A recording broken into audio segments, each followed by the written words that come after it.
오늘도 벽화야담의 문을 열어주신 모든 분께 두 손 모아 깊은 감사 인사를 드립니다. 지금 계신 곳의 밤은 깊어가는지요? 어디서 듣고 계신지 댓글로 알려주시고 구독과 좋아요 버튼도 한 번씩 부탁드립니다. 오늘 들려드릴 이야기는 여러분을 가장 편안한 꿈나라로 데려다 줄 것입니다. 자, 이야기 보따리를 풀어보겠습니다. 호랑이 신에게 젊은 여인을 바치면 집안의 애군이 풀리리라. 새벽녘, 시어머니의 베개 밑에서 발견한 붉은 부적 한 장. 며느리 연희의 손끝이 바들바들 떨려옵니다. 이 집의 젊은 여인이라고는 오직 자신뿐이었으니까요. 어머니, 붉은 약초를 캐오라니요. 그곳은 호랑이 굴이잖아요. 하지만 남편조차 어머니의 끔찍한 계획을 알고도 눈을 피해버리는데요. 등에는 피비린내 나는 고깃덩어리를 억지로 지고 죽음의 굴로 향해야만 했던 여인. 그녀는 어떻게 이 죽음의 덫을 피해 시어머니에게 천벌을 내렸을까요? 먼 옛날 한양 남쪽 고을에 윤현이라는 젊은 여인이 살았습니다. 최씨 집안의 며느리로 들어온 지 3년째 되던 어느 새벽이었습니다. 동이 트기도 전 부엌에는 찬 기운이 가득했습니다. 아궁이에서 피어오르는 연기 냄새와 된장 항아리에서 나는 구수한 냄새가 뒤섞여 있었습니다. 연희는 평소처럼 밥상을 차리다가 시어머니 박씨 부인의 방으로 들어섰습니다. 그런데 이게 웬일입니까? 베개 밑에서 낯선 붉은 종이 한 장이 삐쭉 튀어나와 있었습니다. 연희는 조심스럽게 손을 뻗어 그것을 집어들었습니다. 종이는 거칠고 두꺼웠습니다. 오래된 향 냄새와 함께 묘한 기운이 느껴졌습니다. 부적이었습니다. 점쟁이의 비방이 빼곡히 적혀 있었고 마지막 줄에는 이런 글귀가 붉은 주사로 쓰여 있었습니다. 호랑이 신에게 젊은 여인을 바치면 집안의 애군이 풀리리라. 연희의 심장이 쿵 내려앉았습니다. 손끝에서 차가운 기운이 온몸으로 퍼져나갔습니다. 숨을 참은 채 부적을 다시 읽었습니다. 글자는 여전히 그대로였습니다. 젊은 여인. 이 집의 젊은 여인은 연희밖에 없었습니다. 연희는 천천히 숨을 내쉬었습니다. 손끝이 미세하게 떨렸지만 곧 멈췄습니다. 부적을 조심스럽게 접어 제자리에 도로놓고 베개를 원래대로 고쳐놓았습니다. 밥상을 들고 나올 때 연희의 얼굴에는 아무 변화도 없었습니다. 다만 등골을 타고 흐르는 식은땀만이 속곳을 축축하게 적셨을 뿐이었습니다. 그날부터 집안의 공기가 달라졌습니다. 무겁고 서늘한 기운이 방 안에, 마루에, 부엌에 가라앉았습니다. 며칠 후 박씨 부인은 연희를 불러 앉혔습니다. 며느리, 들어보거라. 박씨 부인의 목소리는 평소보다 한 톤 낮았습니다. 도드라진 광대 위로 이상한 빛이 어렸습니다. 산 너머 호랑이, 굴 앞에 붉은 약초가 자란다더구나. 관절에 좋은 약초란다. 박씨 부인이 무릎을 쓰다듬었습니다.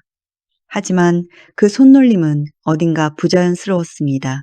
이 늙은 몸이 요즘 무릎이 시려서 말이지.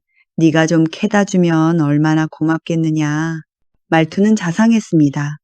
하지만 치켰던 눈매는 매섭게 연희를 주시하고 있었습니다. 마치 사냥감을 노리는 짐승의 눈빛처럼 말이지요. 붉은 약초라 하시면 연희가 고개를 숙인 채 대답하려 할 때 방문이 삐걱 소리를 내며 열렸습니다. 남편 최만수가 들어왔습니다. 사각형 얼굴에는 불안한 기색이 역력했습니다. 남편은 어머니와 아내의 얼굴을 번갈아 보았습니다. 그러더니 급히 눈을 피하며 헛기침을 했습니다. 어머님, 마당에 볼 일이 있어서. 남편은 말을 채 끝맺지도 못하고 서둘러 밖으로 나가버렸습니다. 짧은 상투가 급하게 흔들렸습니다. 연희는 그 모습을 조용히 지켜보았습니다. 길게 내려간 눈매가 남편의 뒷모습을 따라갔습니다. 남편도 알고 있구나. 박씨 부인이 무엇을 꾸미는지, 그것이 누구를 향한 것인지. 남편은 알면서도 모른 척하는 것이었습니다.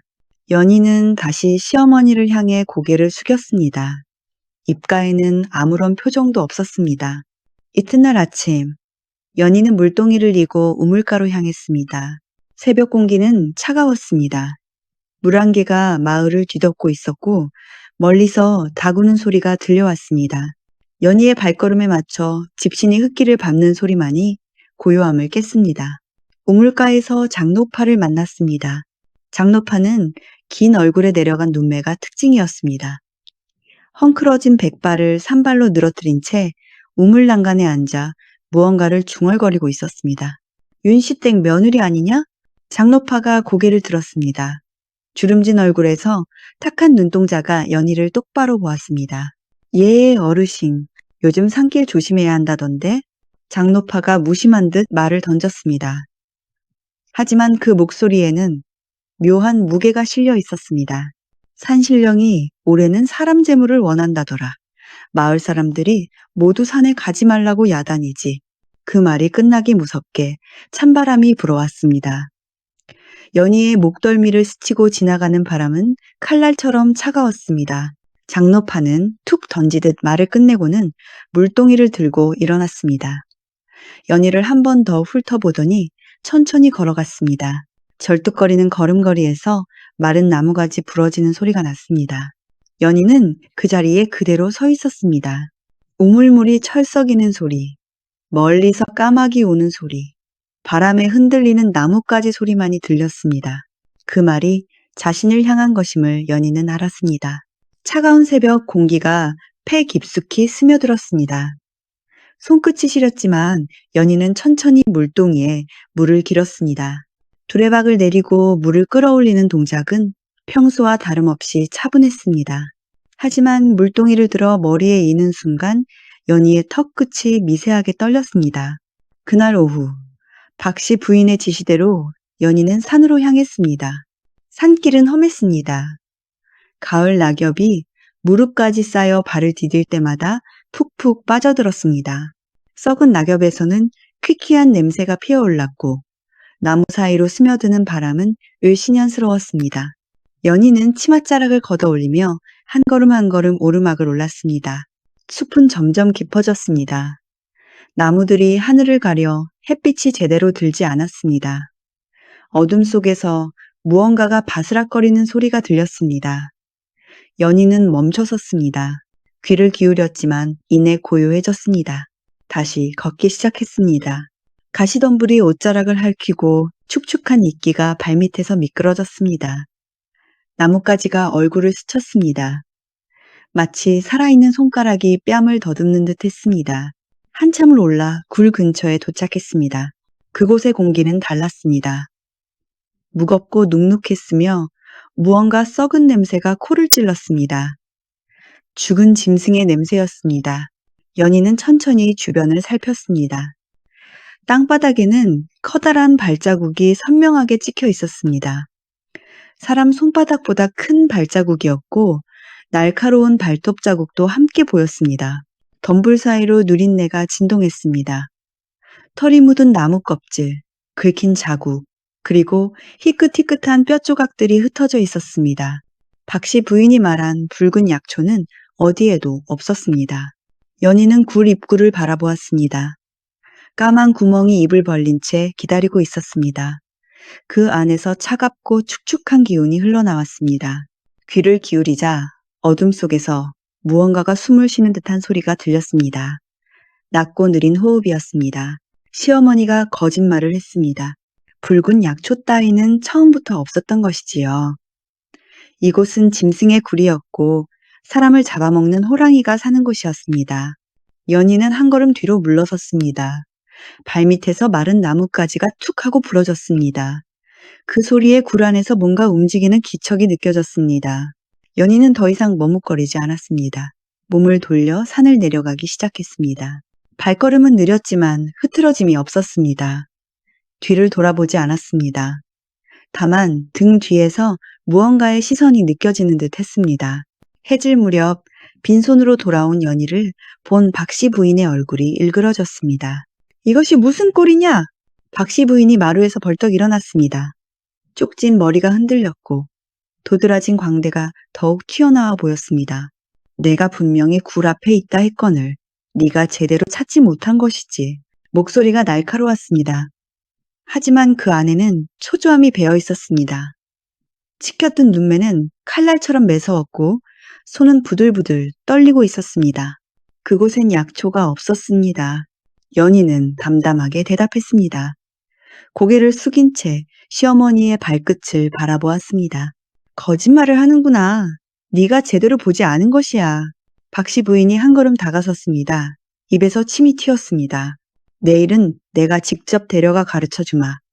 꼭 데려가서 똑똑히 보여주겠다. 내 손으로 직접 캐게 만들 테야. 그 말에 담긴 의미를 연희는 알았습니다. 내일은 살아 돌아오지 못할 것이라는 뜻이었습니다. 연희는 고개를 끄덕였습니다. 알겠습니다, 어머님. 목소리에는 떨림이 없었습니다. 박씨 부인은 연희를 한참 노려보다가 방 안으로 들어가 버렸습니다. 문이 쾅 하고 닫혔습니다. 연희는 마루에 그대로 서 있었습니다. 서산으로 해가 지고 있었습니다. 붉은 노을이 하늘을 물들이고 있었습니다. 마치 피를 뿌린 듯한 색이었습니다. 연희는 천천히 부엌으로 걸어갔습니다. 그날 밤 연희는 잠들지 않았습니다. 어둠 속에서 눈을 뜬 채 천장을 바라보았습니다. 멀리서 올빼미 우는 소리가 들려왔습니다. 새벽이 밝아오기도 전 연희는 일어났습니다. 옷을 꺼내 입었습니다. 평소보다 두꺼운 옷을 골랐습니다. 치마 허리끈을 2번 더 감아 꽉 동였습니다. 풀리지 않도록, 벗겨지지 않도록 단단히 묶었습니다. 그리고 신발을 신었습니다. 질긴 삼백끈으로 집신을 발에 묶었습니다. 1번, 2번, 3번, 매듭을 꽉꽉 눌러 동였습니다. 발목이 아플 정도로 단단히 동여맸습니다. 절대로 풀리지 않도록 말이지요. 연희는 손으로 끈을 다시 한번 당겨보았습니다. 끈은 꿈쩍도 하지 않았습니다. 부엌으로 나가자 박씨 부인이 이미 기다리고 있었습니다. 어둠 속에서 박씨 부인의 눈만이 이상하게 빛나고 있었습니다. 자, 이것을 지고 가거라. 박씨 부인이 커다란 보따리를 내밀었습니다. 연희는 보따리를 받아들었습니다. 이상하리만치 무거웠습니다. 보자기를 살짝 들춰보니 안에는 말린 고기와 생선이 가득 들어 있었습니다. 역한 냄새가 확 풍겼습니다. 비린내와 누린내가 뒤섞인 코를 찌르는 냄새였습니다. 오래된 고기 냄새, 썩기 직전의 생선 냄새가 진동했습니다. 그 냄새는 옷에, 머리카락에, 피부에 스며들 것이 분명했습니다. 약초를 캐려면 힘이 들 테니 점심거리를 싸왔다. 박씨 부인의 말은 그럴듯했습니다. 하지만 연희는 알았습니다. 이 냄새나는 짐은 짐승을 부르기 위한 미끼였습니다. 연희의 등에 묶어 연희를 호랑이의 먹이로 만들기 위한 것이었습니다. 연희는 아무 말 없이 짐을 등에 졌습니다. 무거운 무게가 어깨를 짓눌렀습니다. 등골을 타고 끈이 파고들었습니다. 어서 가자. 박씨 부인이 앞장섰습니다. 연희는 박씨 부인의 뒤를 따라 어둠 속으로 걸어 들어갔습니다. 등에 진 짐에서 비린내가 흘러나왔습니다. 그 냄새가 새벽 공기를 타고 퍼져나갔습니다. 멀리서 개 짖는 소리가 들렸습니다. 산 중턱에 이르자 박씨 부인은 큰 길을 벗어나 옆길로 들어섰습니다. 이쪽이 더 가깝단다. 박씨 부인의 목소리는 여전히 자상했습니다. 하지만 그 걸음걸이는 이상하리만치 빨랐습니다. 연희는 고개를 끄덕이며 따라갔습니다. 하지만 그 길은 가까운 길이 아니었습니다. 인적이 끊긴 험한 오솔길이었습니다. 덤불이 우거져 사람의 발길이 닿지 않은 곳이었습니다. 숲은 점점 깊어졌습니다. 나무들이 마치 살아있는 벽처럼 길을 둘러쌌습니다. 가시덤불이 옷자락을 핥히고 축축한 이끼가 발밑에서 미끄러졌습니다. 발을 디딜 때마다 푹푹 빠지는 낙엽 더미에서 퀴퀴한 냄새가 피어올랐습니다. 등에 진짐에서 나는 냄새가 점점 강해졌습니다. 땀과 섞이며 더욱 독한 악취로 변했습니다. 비린내가 코를 찔렀고 누린내가 목구멍까지 치밀어 올랐습니다. 등골을 타고 흐르는 땀이 짐의 기름기와 뒤섞여 옷에 배어들었습니다. 연희는 묵묵히 걸었습니다. 박씨 부인은 자꾸만 더 깊은 곳으로, 더 어두운 곳으로 연희를 이끌었습니다. 때때로 뒤를 돌아보았습니다. 며느리가 따라오는지, 짐을 제대로 지고 있는지 확인하는 눈빛이었습니다. 그 눈에는 묘한 기대가 어려 있었습니다. 숲이 짙어질수록 이상한 냄새가 코를 찔렀습니다. 썩은 나무 냄새도 아니고 흙 냄새도 아닌 짐승의 누린내였습니다. 털의 뱃 냄새, 배설물 냄새, 그리고 죽음의 냄새가 뒤섞여 있었습니다. 어딘가에 큰 짐승이 살고 있다는 증거였지요. 나무 사이로 바람이 불 때마다 나뭇가지가 삐걱거리며 울었습니다. 마치 누군가 신음하는 소리처럼 들렸습니다. 까마귀가 날아오르며 까악 소리를 질렀습니다.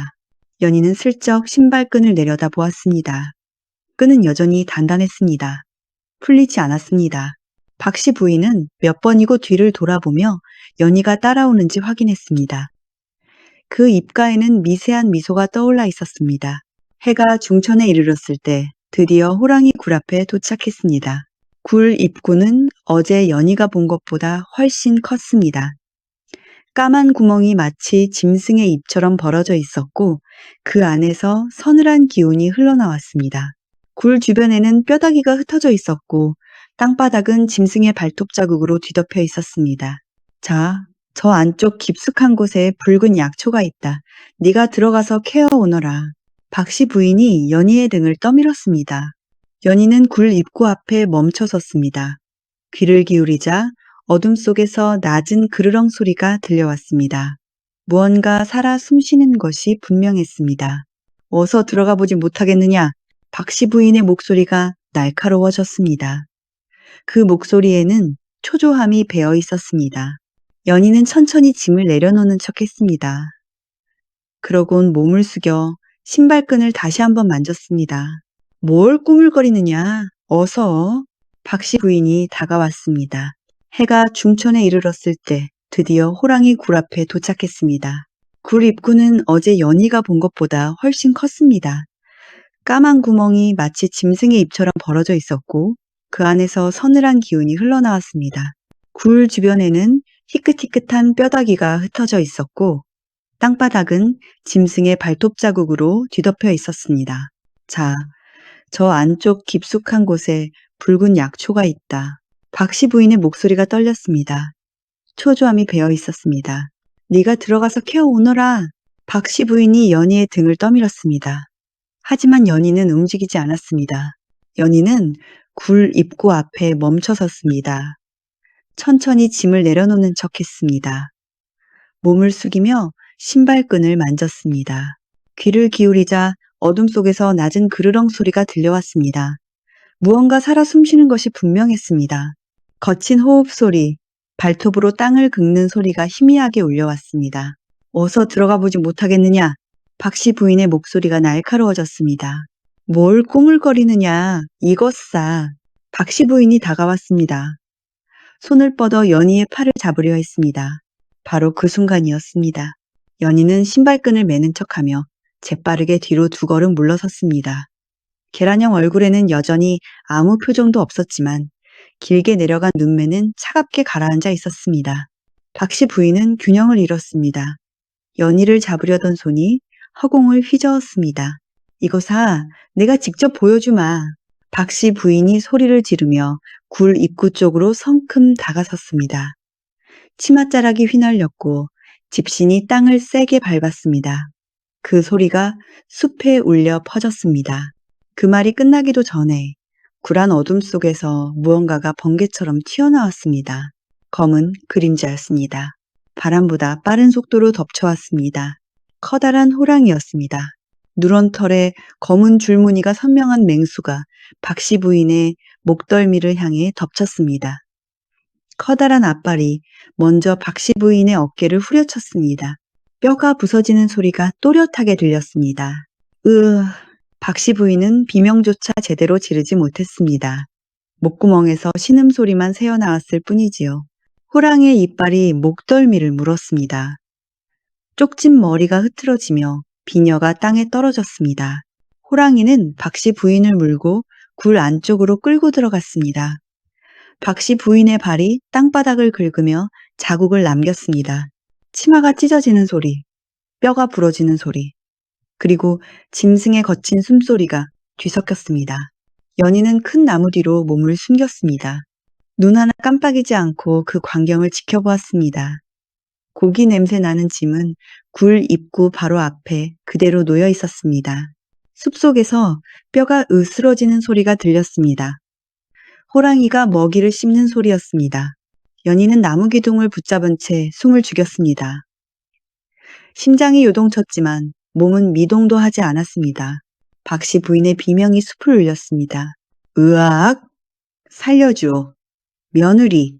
목소리는 처절했습니다. 하지만 연희는 나무 뒤에서 한 걸음도 움직이지 않았습니다. 두 손으로 나무 기둥을 붙잡은 채 숨을 죽이고 서 있을 뿐이었습니다. 굴 안에서 무언가를 찢는 소리가 들렸습니다. 천이 찢어지는 소리, 뼈가 부러지는 소리, 그리고 짐승의 낮은 으르렁거림이 뒤섞였습니다. 제발 살려달라고. 박씨 부인의 목소리가 점점 멀어졌습니다. 호랑이가 먹이를 더 깊은 곳으로 끌고 들어가는 것이 분명했습니다. 연희는 여전히 꿈쩍하지 않았습니다. 얼마나 시간이 흘렀을까요? 숲이 다시 고요해졌습니다. 바람 소리와 새 소리만이 들릴 뿐 사람의 목소리는 더 이상 들리지 않았습니다. 연희는 천천히 나무 뒤에서 나왔습니다. 굴 입구를 조심스럽게 살폈습니다. 땅바닥에는 박씨 부인이 끌려 들어간 자국이 선명하게 남아 있었고 피가 조금 묻어 있었습니다. 연희의 계란형 얼굴에는 여전히 아무런 감정도 떠오르지 않았습니다.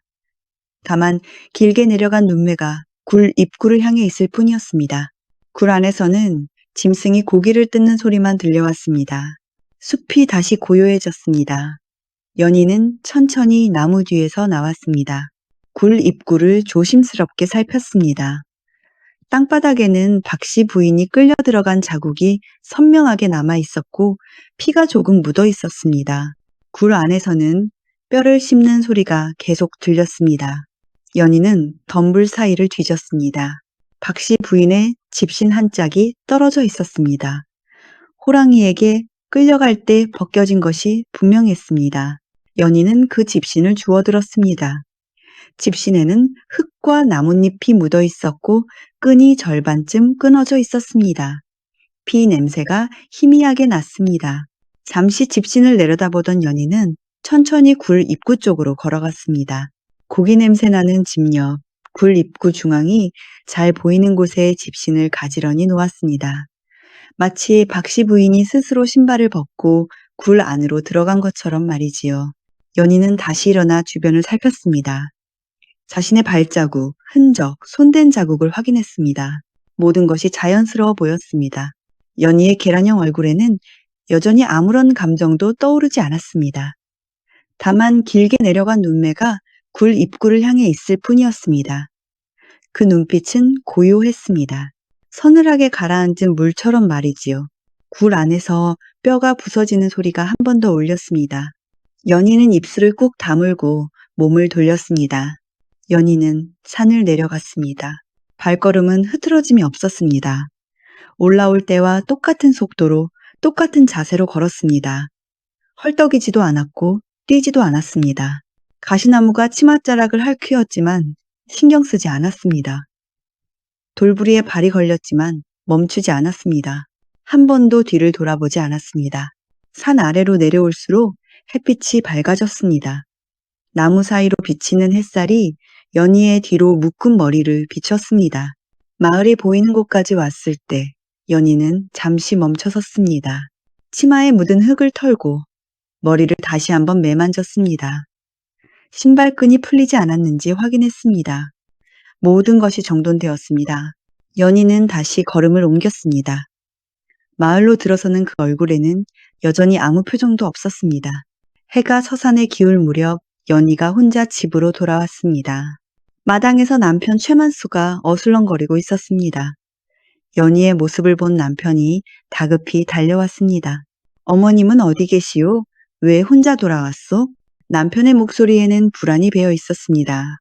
사각형 얼굴에 식은땀이 맺혀 있었고 짧은 눈매가 초조하게 떨리고 있었습니다. 먼저 내려가라 하셨습니다. 연희는 짧게 대답하고는 곧장 부엌으로 들어갔습니다. 치마에 묻은 흙을 털지도 않은 채 아궁이에 불을 지폈습니다. 그게 무슨 말이오? 어머님을 어디 두고 온 것이오? 남편이 부엌 문 앞까지 쫓아왔지만 연희는 대답하지 않았습니다. 다만 묵묵히 솥에 물을 붓고 쌀을 씻을 뿐이었습니다. 남편은 한참을 서 있다가 마루로 돌아갔습니다. 발소리가 점점 멀어졌습니다. 연희는 부엌 한 구석에 앉아 불길을 바라보았습니다. 타닥타닥 장작이 타는 소리만이 고요한 저녁을 채웠습니다. 연희의 길게 내려간 눈매에는 불빛이 흔들리고 있었지만 그 눈빛 자체는 흔들림이 없었습니다. 해가 완전히 지고 어둠이 내렸습니다. 연희는 여전히 부엌에 앉아 있었습니다. 밤이 깊어졌지만 박씨 부인은 돌아오지 않았습니다. 남편 최만수는 마루를 서성거렸습니다. 대문 앞까지 나갔다가 들어오기를 몇 번이고 반복했습니다. 손으로 머리를 쓸어 넘기며 안절부절 못했습니다. 이상하오. 어머님이 이렇게 늦으실 리가 없소. 남편이 부엌으로 다시 찾아왔습니다. 목소리가 떨렸습니다. 연희는 여전히 저녁상을 차리고 있었습니다. 밥이나 드시지요. 연희가 차린 상을 마루에 들여놓았습니다. 남편은 상 앞에 앉았지만 숟가락을 들지 못했습니다. 손이 떨려 밥그릇을 제대로 잡지 못했습니다. 국그릇을 바라보다가 반찬을 바라보다가 결국 손으로 얼굴을 감쌌습니다. 어머님께 무슨 일이 생긴 것은 아니겠지요? 연희는 자신의 밥그릇에 숟가락을 들었습니다. 천천히 조용히 밥을 먹었습니다. 남편은 그런 아내를 멍하니 바라보았습니다. 임자는 어떻게 그리 태어날 수 있소? 목소리에 떨림이 실렸습니다. 하지만 연희는 밥을 삼키고 나서야 입을 열었습니다. 걱정하지 마십시오. 어머님께서 약초를 더 찾으신다고 하셨으니 곧 돌아오실 것입니다. 목소리에는 아무런 감정도 실려있지 않았습니다. 타닥타닥 부엌에서 장작 타는 소리만 들렸습니다. 남편은 숟가락을 들었다가 다시 내려놓았습니다. 밥 한 술 뜨지 못하고 그저 연희의 얼굴만 바라보았습니다. 그 눈에는 의심과 두려움이 뒤섞여 있었습니다. 밤은 점점 깊어만 갔습니다. 다음 날 해가 중천에 이르렀지만 박씨 부인은 끝내 돌아오지 않았습니다. 남편 최만수는 마을 장정 5명을 불러 모았습니다. 모두 몽둥이와 횃불을 들고 산으로 올라갔습니다. 연희도 따라 나섰습니다. 아무래도 산에서 길을 잃으신 것 같습니다. 제가 어제 헤어진 곳까지 안내하겠습니다. 연희의 말에 장정들이 고개를 끄덕였습니다. 산길을 오르는 동안 남편은 연신 어머니의 이름을 불렀습니다. 장정들도 여기저기 흩어져 수풀을 뒤졌습니다. 호랑이 굴 근처에 도착했을 때였습니다. 여기 뭔가 있습니다. 한 장정이 소리쳤습니다. 굴 입구 앞에 박씨 부인의 집신이 가지런히 놓여 있었고 그 옆에는 고기 냄새 나는 짐이 그대로 있었습니다. 이건 저희 어머님 집신입니다. 남편이 비명처럼 외쳤습니다. 굴 주변을 살피던 장정 하나가 덤불 속에서 찢어진 옷가지를 발견했습니다. 박씨 부인이 입던 저고리였습니다. 옷감에는 피가 묻어 있었고 짐승의 발톱 자국이 선명했습니다. 호랑이 소행입니다. 굴 안에 뼈 조각도 보입니다. 나이든 장정이 굴 입구를 들여다보고는 고개를 저었습니다. 남편이 그 자리에 주저앉아 통곡했습니다. 장정들도 고개를 숙이고 한숨을 내쉬었습니다. 연희는 조금 떨어진 곳에 서서 그 광경을 바라보았습니다. 계란형 얼굴에는 슬픔도 놀라움도 없었습니다. 다만 뒤로 묶은 머리가 바람에 살짝 흔들릴 뿐이었습니다. 사흘 후 박씨 부인의 장례가 치러졌습니다. 시신을 찾지 못했기에 빈관에 박씨 부인이 평소 입던 옷가지만 넣어 염을 했습니다. 마을 사람들이 모두 모여 조문을 했고 집안은 곡소리로 가득 찼습니다. 남편 최만수는 상주로서 마루에 엎드려 통곡했습니다. 어머니, 어찌 저를 두고 이렇게 가시나이까? 불효자식이 어머님을 잘 모시지 못해 이런 변을 당하게 했나이다. 목이 쉬도록 울부짖었지만 그 옆에 앉은 연희는 눈물 한 방울 흘리지 않았습니다. 흰 상복을 입고 고개를 숙인 채 조문객들에게 절을 받을 뿐이었습니다. 저 며느리 좀 보게. 눈물 한 방울 없지 않은가. 산에서 변을 당했다는데 며느리만 멀쩡히 돌아왔다지? 뭔가 이상하지 않나? 조문객들이 수군거렸습니다. 하지만 연희는 아랑곳하지 않았습니다. 묵묵히 상주의 도리를 다했습니다. 조문객들에게 음식을 내고 절을 받고 예를 갖추었습니다. 장례를 치르는 사흘 내내 연희의 얼굴에는 변화가 없었습니다. 슬픔도 두려움도 죄책감도 보이지 않았습니다. 어떤 이는 며느리가 충격을 받아 감정이 얼어붙은 것이라 했고, 어떤 이는 원래 냉정한 성품이라 했습니다. 하지만 아무도 진실을 알지 못했습니다. 장례를 마친 지 며칠 후 연희는 우물가로 물을 기르러 갔습니다. 그곳에서 장노파를 다시 만났습니다. 장노파는 연희를 보자 긴 얼굴에 묘한 미소를 지었습니다. 윤씨댁 며느리, 큰일을 겪었다던데. 예, 노파님. 연희는 담담하게 대답했습니다. 장노파가 한 걸음 다가왔습니다. 헝클어진 백발 사이로 내려간 눈매가 날카롭게 빛났습니다. 큰 액됨을 했구먼. 그 한마디에 연희의 손이 잠시 멈췄습니다. 하지만 곧 다시 물동이에 물을 담았습니다. 산신령이 재물을 원한다더니 결국 받아가셨네. 그런데 이상하게도 잘못된 사람을 데려간 것 같구먼. 장노파의 말에는 의미가 깊이 담겨 있었습니다. 연희는 물동이를 머리에 이고 일어났습니다. 장노파를 향해 가볍게 목례만 하고는 돌아섰습니다. 조심해서 가게. 장노파의 목소리가 등 뒤에서 들렸습니다. 연희는 대답 없이 걸음을 옮겼습니다.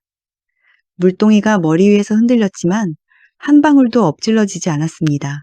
장례가 끝나고 집안의 분위기가 바뀌었습니다. 자연스럽게 실권이 연희에게 넘어왔습니다. 처음에는 남편 최만수가 어머니를 대신해 집안을 이끌려 했습니다. 부엌 살림은 내가 직접 확인해야겠소. 어머님께서 늘 말씀하시길. 남편이 말을 꺼내려 했습니다. 그 순간 연희가 고개를 들어 남편을 똑바로 바라보았습니다. 계란형 얼굴에 길게 내려간 눈매가 남편을 향했습니다. 그 눈빛은 차갑고 고요했습니다. 말없는 시선이 공기를 얼렸습니다. 서방님께서도 산에 다녀오시겠습니까? 나지막한 목소리였습니다. 크지도 날카롭지도 않았습니다. 하지만 그 한마디가 주는 무게는 바위 같았습니다. 남편의 얼굴이 하얗게 질렸습니다. 입을 벌렸다가 다시 다물었습니다. 손이 떨리기 시작했습니다. 목구멍에서 침을 삼키는 소리가 났습니다. 산, 그 단어가 주는 공포가 온몸을 휘감았습니다. 어머니가 당한 그곳, 호랑이가 사는 그곳이 떠올랐습니다. 굴 입구에 놓인 집신, 찢어진 옷까지 뼈를 씹는 소리가 귀에 울렸습니다. 그리고 남편은 알고 있었습니다. 어머니가 며느리를 산으로 데려간 이유를 자신도 그것을 알면서 묵인했다는 사실을 말이지요. 아니. 남편의 목소리가 갈라졌습니다. 부인이 알아서 하시오. 내가 믿소. 남편은 황급히 자리에서 일어나 밖으로 나갔습니다. 어깨가 움츠러들어 있었고 다리가 휘청거렸습니다. 연희는 다시 고개를 숙이고 장부를 펼쳤습니다. 붓을 들어 곡식의 출입을 기록하기 시작했습니다. 그날 이후로 남편은 집안일에 일체 간섭하지 않았습니다. 다만 아내의 눈치를 살피며 조심스럽게 살아갈 뿐이었습니다. 집안의 주인이 바뀐 것입니다. 집안의 주인이 된 연희는 첫 번째로 창고 문을 열었습니다. 창고 안에는 박씨 부인이 평생 모아둔 곡식이 가득했습니다. 쌀, 보리, 콩, 조가 가마니마다 넘쳐났습니다. 하지만 박씨 부인은 이 곡식을 쓰지 않았습니다. 마을 사람들이 흉년에 굶주려도 이웃이 도움을 청해도 단 한 대도 내주지 않았던 것이지요. 연희는 창고 열쇠를 허리춤에 차고 마을 어귀로 나갔습니다. 과부 박씨댁에 식구가 많다 들었습니다. 쌀 한 마를 가져가십시오. 총각 김씨댁은 올해 농사를 망쳤지요. 보리 2마를 드리겠습니다. 할머니, 혼자 사신다 들었습니다. 이 조를 가져가 죽을 쓰십시오. 연희는 형편이 어려운 집을 돌며 곡식을 나누어 주었습니다. 그 양이 얼마나 많았던지 마을 사람들이 모두 놀랐습니다. 최씨댁 새 안주인이 참 너그럽구먼. 박씨 부인과는 완전히 다르네. 저런 며느리를 두다니 최씨댁이 복을 타고났어. 마을 사람들의 평판이 달라졌습니다. 연희를 수군거리던 사람들도 이제는 칭찬을 아끼지 않았습니다. 연희는 우물가에서 물을 쐈던 안악들에게도 장터에서 만난 행상들에게도 인사를 건넸습니다. 예의 바르고 겸손했으며 누가 어려움에 처하면 먼저 손을 내밀었습니다. 윤씨 땡마님, 이번에도 큰 도움을 받았습니다. 다음에 꼭 은혜를 갚겠습니다. 감사 인사가 끊이지 않았습니다. 남편 최만수도 이러한 변화를 지켜보았습니다. 처음에는 어머니가 모은 곡식을 아내가 함부로 푸는 것이 못마땅했지만 감히 말을 꺼내지 못했습니다. 산이라는 한마디가 주는 공포가 여전히 가슴속에 남아 있었기 때문이지요. 그리고 사실 마을 사람들의 칭찬을 듣는 것이 나쁘지 않았습니다. 인색하기로 소문난 집안의 체면이 이제는 너그럽고 덕망 있는 집안으로 바뀌었으니 말입니다. 연희는 묵묵히 자신의 길을 걸었습니다. 박씨 부인이 쌓아둔 것을 풀어내고 막혀있던 것을 흐르게 했습니다. 계절이 바뀌고 또 바뀌었습니다. 1년이 흘렀습니다. 따뜻한 봄날 오후, 연희는 마루에 앉아 콩을 고르고 있었습니다. 햇살이 마루 끝까지 비쳐 들어왔고 마당에는 복숭아 꽃이 흐드러지게 피어 있었습니다. 바람이 불 때마다 꽃잎이 하나 둘 떨어져 내렸습니다. 연희는 소쿠리에 담긴 콩을 하나알 집어 살폈습니다. 좋은 것은 왼쪽 그릇에, 벌레 먹은 것은 오른쪽 그릇에 담았습니다. 손놀림은 천천히 조용히 이어졌습니다. 지시하는 사람도 없었습니다. 재촉하는 목소리도 들리지 않았습니다. 감시하는 눈도 없었습니다. 연희의 계란형 얼굴에 햇살이 부드럽게 내려앉았습니다. 길게 내려간 눈매가 편안하게 가라앉아 있었고 뒤로 묶은 머리에서는 은은한 윤기가 흘렀습니다. 마당 너머로 남편이 밭으로 나가는 모습이 보였습니다. 남편은 연희를 힐끗 바라보았지만 아무 말도 하지 않고 고개를 숙인 채 대문을 나섰습니다. 연희는 다시 콩 고르기에 집중했습니다. 따각따각 콩알이 그릇에 떨어지는 소리만이 고요한 오후를 채웠습니다.